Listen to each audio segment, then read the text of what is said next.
मानवाधिकार नहीं करो, जो कर सकते हो वो नहीं करो। मानवाधिकार उनके भी थे जो कि आतंकी हमले में मारे गए। आज अगर ऐसी एक स्थिति बनी हुई है देश के अंदर कि कोई भी इन्फॉर्मर, ओवरग्राउंड वर्कर को हम यहां पर पनाह नहीं दे सकते हैं, इस वक्त पे अगर लोगों को वापस भेजा जा रहा है तो उसको कहना कि भाई निर्दोषों के खिलाफ एक्शन लेना ये सही है कि नहीं, इस पर बहस हो रही है। विक्रम पद्मजा जी, राष्ट्रहित सर्वोपरि है और ये हम एक आदर्श, एक मॉरलिस्टिक स्टैंड लेना औचित्यपूर्ण नहीं है। हम ध्यान से सुने, 370 हटने के बाद, नोटबंदी हटने के बाद सुरक्षा परिदृश्य इकोसिस्टम में सकारात्मक परिवर्तन आया है।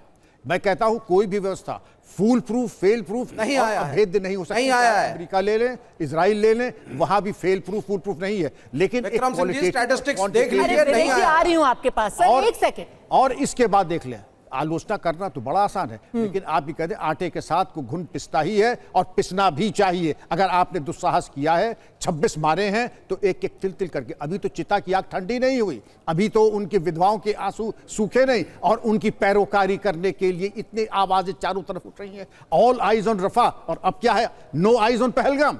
मैं ये जानना चाहूंगा पद्मा जी, इस इंटेलेक्चुअल डबल स्टैंडर्ड्स के बारे में कोई जवाब देगा? नहीं देंगे। विवेक श्रीवास्तव, डबल स्टैंडर्ड तो शहजाद पूनावाला साफ साफ कह रहे हैं कि भाई भारतीय मुसलमान जो यहाँ पर रह गए उनके लिए आपको कोई सिंपैथी नहीं है, जो पाकिस्तान चले गए उनसे क्यों पैरोकारी कर रहे हैं आप? नहीं, सबके लिए सिंपैथी है। Two wrongs don't make a right, two wrongs don't make a right. Kashmir की genocide was a wrong, Pahalgam की किलिंग्स वर अ रॉन्ग।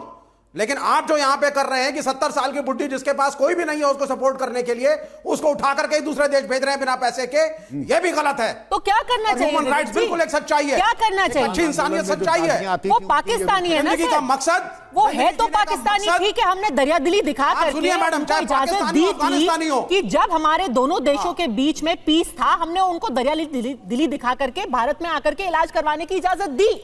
अब देखिए पाकिस्तान ने क्या किया, अब उनको वापस जाना पड़ेगा। मानवाधिकार वन वे स्ट्रीट नहीं हो सकता ना कि आप हमारे लोगों को आके मार दीजिए, हम आपके दिल का ऑपरेशन करा दें। नहीं, बिल्कुल नहीं, आप बिल्कुल गलत हैं। ये आप सर में गोली मारे, हम आपकी ब्रेन सर्जरी कराएं। अभी छुपाने के लिए विक्टिमाइज कर रही है। सुनिए, नहीं नहीं नहीं नहीं, डोंट एग्जैजरेट। कौन वो 70 साल की बुढ़िया? क्या एग्जैजरेट हो रहा है सर? कौन वो छोटा लोगों के सर में गोली मारी गई है, आप कह रहे हैं किडनी का ऑपरेशन नहीं हो रहा है। अरे पाकिस्तान में अस्पताल है ना, जाके करा लेना किडनी का ऑपरेशन और बताएं अपनी सिक्योरिटी के फेलियर को एक्नॉलेज करो। पहले अपनी सिक्योरिटी एजेंसी के फेलियर को एक्नॉलेज करो। 5 साल के बच्चे के ऊपर उंगली उठा के कह रहे हो, एक संवाद, एक मिनट विक्रम विवेक जी, काम डाउन। मैं आपसे एक छोटा सा वो गरीब जिसके पास खाने को पैसा नहीं है। Vivek ji calm down. And you are calling her an informer. Okay Vivek ji calm down. Vivek ji 10 seconds में आपसे संवाद करना चाहता हूं एज मैच्योर एडल्ट्स। 370 हटने के बाद कश्मीर में कितने लोगों ने? सर एक सेकंड हो गया। 370 से वापस आई, अभी वो 70 साल की महिला पे आई। दो सवाल है मेरे, विवेक जी 2 सवाल है। Please stop shouting, please stop shouting. सबको मौका मिल रहा है, हम 4 ही पैनलिस्ट है और यहाँ पे 2 सीनियर जर्नलिस्ट भी है, अधिकारी भी है, मतलब सार्वजनिक जीवन में भी है। प्लीज 2 सवाल पूछना चाहता हूँ। आप ह्यूमन राइट्स के बड़े पैरोकार है कि एक 70 साल की जो बुढ़िया है उसके ह्यूमन राइट्स की, एक दलित महिला थी, भारत की नागरिक थी, उसके पास वोटिंग का और right to dignity, right to life नहीं था।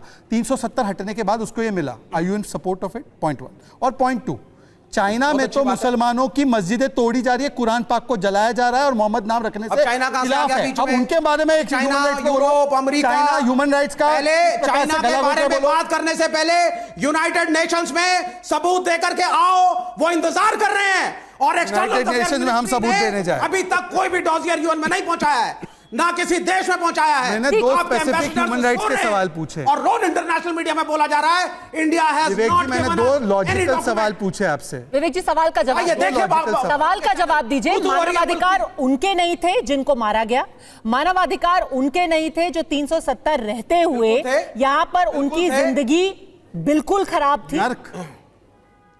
उनके मानवाधिकार की बात आप करते नहीं हैं। आज पाकिस्तानियों की ही मानवाधिकार की आपको चिंता क्यों हो रही है? बिल्कुल नहीं, मैं हिंदुस्तानियों की बात भी करता हूं, वो लोग जो मारे गए मैं उनकी बात भी करता हूं। और आप लोग का सपोर्ट किया आपने। Foreign external affairs minister Valmiki समाज को पहली बार अधिकार मिला, आरक्षण मिला। विदेशी सपोर्ट देश के लिए पहलगाम के इशू पे नहीं लिया, अभी तक कहीं नहीं गए आप? विवेक, you are only shouting, not making any sense. कितनी तनख्वाहें बढ़ रही हैं यहाँ? मैं आपसे फिर से पूछ रहा हूँ Vivek ji, stop shouting. I am making very good points. Shouting match जिस कंट्री ने आपको कैन वी हैव समर्थन मैच्योर दिया है कन्वर्सेशन? अगेंस्ट पाकिस्तान। अच्छा, अभी 10 सेकंड में आपसे एक मैच्योरली सवाल पूछ रहा हूँ Vivek ji, stop shouting please, stop shouting. Vivek ji, मैं आपका यहाँ पे शाउट करने नहीं आया हूँ। विवेक जी, 10 सेकंड में आपसे सवाल फिर से रीइटरेट कर रहा हूँ please. Vivek ji, are you in support कि 370 हटने के बाद यहाँ के वाल्मीकि समाज को उनके अधिकार मिले? जी, अच्छी बात है। तो क्या हो गया? उसका पहलगाम से क्या लेना देना है? हटने का तुम्हारे इंटेलिजेंस के फेलियर से क्या लेना देना है? तुम यूनाइटेड नेशंस नहीं पहुंच पा रहे हो, उससे क्या लेना देना है? चलिए, कोई बात नहीं। तुम किसी मुल्क में जाकर के अपना डॉजियर नहीं दे पाए, इससे क्या लेना देना है? अरे मुल्कों को डॉजियर देंगे, आज तक कि हमला हम पे हो, हम डॉजियर देते फिरेंगे क्या? तुम्हारे पास डॉजियर देना है? पाकिस्तान आतंकी मुल्क है, इसका डॉजियर चाहिए आपको? ओसामा बिन लादेन वहां पे था, शेख खालिद वहां पर था, 9/11 के पैनल वहां से निकले, लश्कर ए तैयबा वहां से, जैश ए मोहम्मद वहां से। आपको पाकिस्तान आतंक फैलाते हैं, इसके डॉजियर चाहिए? गजब है भाई। दिखा रहे हो विवेक श्रीवास्तव, यहाँ पर एक सुरक्षा अधिकारी बैठे हुए हैं। उन्होंने बहुत बड़ी बात की है। उन्होंने कहा है कि ऐसे वक्त पर जो भी लोग पाकिस्तान के नागरिक हैं, अगर यहां पर रहेंगे, अब भले से आप कह दें कि वो बेचारी 70 साल की है, कोई 7 साल का है, कोई 17 महीने का है, पर ये एक सिक्योरिटी रिस्क है और ऐसे माहौल में उनका देश में रहना। और एक सीधा सा सवाल तो ये भी पूछा जा सकता है ना कि अगर आप 10 साल से 20 साल से अगर आपके बच्चे यहां पर हैं, आपने भारत की नागरिकता क्यों नहीं ली सर? आपका दिल में इतना दर्द है जिन लोगों के लिए, वो 30 साल से यहां रह रहे हैं, उन्होंने भारत की नागरिकता क्यों नहीं ली? आप ही इस पहेली को सुलझा दीजिए विवेक जी। भाई, अगर दिल में हिंदुस्तान है, आप हिंदुस्तान के स्कूलों में पढ़ रहे हैं, आप हिंदुस्तान के अस्पतालों में इलाज करा रहे हैं, तो हिंदुस्तान की नागरिकता क्यों नहीं ली? मैडम, हाँ, क्यों नहीं ली? क्योंकि वो पाकिस्तान जाना चाहते थे और वो इन्फॉर्मर थे। अरे आप बताइए ना, सबसे पहली चीज, अरे आप सार्कास्टिक क्यों हो रहे हैं? आप बताइए क्यों नहीं? सीधा सीधा सवाल है। आप 30 साल से रह रहे हो हिंदुस्तान में, आप आज कह रहे हो जब आप बॉर्डर पे खड़े हो कि अरे मेरे तो दिल में हिंदुस्तान है। अरे दिल में है तो पासपोर्ट पे क्यों नहीं है भाई? अदनान सामी, नागरिकता में क्यों नहीं है? बिल्कुल लिया, बहुतों ने अप्लाई कर रखा है, तो वो कहाँ बहुतों ने अप्लाई कर रखा है, बहुतों ने ली है। अदनान सामी को नहीं भेज रहे हैं वापस। शिक्षित हैं, गांव में रह रहे हैं शादियों के बाद, उन गांव में जहां पे हमारी अपनी बहनें भी अभी अशिक्षित हैं। विवेक जी, वो आपकी तरह पढ़ी लिखी नहीं है पद्मजा जोशी। ना विवेक जी, अरे सर, ऐसी क्या शिक्षा है कि 30 साल में समझ में नहीं आया कि तुम हिंदुस्तानी हो या पाकिस्तानी? इंटेलिजेंस एजेंसीज की फेलियर हुई है। शिक्षा थी ना कि अस्पताल में इलाज करा लिया, बच्चों को स्कूल में डलवा लिया। सुनिए, वोटिंग राइट नहीं लिया। पासपोर्ट ऑफिस चले जाते सर। प्लीज ये सारे इश्यूज को कंफ्यूज मत करिए आप। विक्रम सिंह जी, आप मेरी बात आपके पास जवाब नहीं है तो आपको कंफ्यूजन लगता है। हमलागर्द जिन्होंने आतंकवादी, नहीं, मेरे बिल्कुल सही सब जवाब है। मैं आपकी जाहिलियत और लैक ऑफ इंसानियत को की बैटिंग नहीं करने पहली बात तो किसी को जाहिल मत कहिए। यहाँ पे अगर जाहिलियत की बात करने लगेंगे तो मैं भी 4 चीजें बोल लूंगी। आप इंटेलिजेंस की रिपोर्ट रखिए। किसको इंसानियत है, किसको जाहिलियत है, ये अगर मैं बोलना शुरू करूंगी तो आपको भी 2-3 चीजें सुननी पड़ेंगी। लेकिन शालीनता से डिबेट करते हैं विक्रम सिंह जी। विवेक जी, मेरी गुजारिश ये है कि ओनस और बर्डन ऑफ प्रूफ उनके ऊपर है।